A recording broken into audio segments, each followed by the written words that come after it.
I just, no words.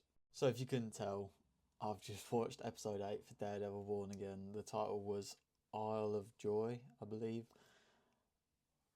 Let's talk about it. So I think this episode is the best one of the show so far. Episode 9 hopefully will be better. But I think it's the best episode we've gotten so far by a country mile. I thought this episode was just perfect. So a ton of stuff happens. We get Matt and Heather's relationship starting to really kind of heat up, and they're building this tension. Heather is clearly against vigilantes, and obviously Matt, being one himself, is trying to defend them and make her see the light, which is causing a lot of conflict. Which is, I don't know. We'll see what happens in episode 9 for that. Obviously, one of the main parts as well of this episode was Bullseye. I thought they were doing a really good job with him. The fact that whenever he was kind of locking in as Bullseye, the screen would just turn blue. I thought that was a great detail. We get the extended aspect ratio for Matt when he uses his powers. Um, yeah, I just think the details that we got in this episode were just incredible.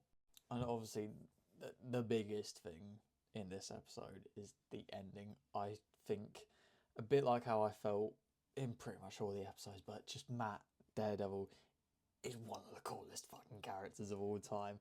The bit where he says to Heather, "You're gonna have to lead." The waitress walks past. He puts the cane on the plate. I just, oh.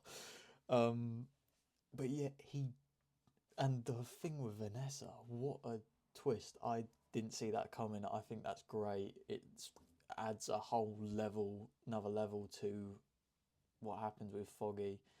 Um, Obviously, he jumps in front of Fisk and stops Bullseye's bullet. That's a bit of a tongue twister. Yeah,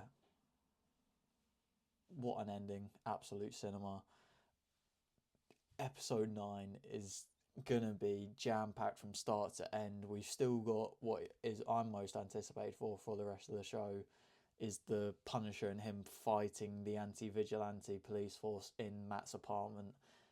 Ever since I saw that in the mid-season trailer, I've been waiting for it. Um, there's just like we've got one episode left, and a ton of stuff is still kind of we need resolved, which excites me. It doesn't scare me. I do know obviously we've got season 2, and this was originally an 18 episode season that was now split into 2. So I know not everything is going to get resolved, but just episode 9 is going to be jam packed from start to end, and I can't wait. I want next Wednesday to be here right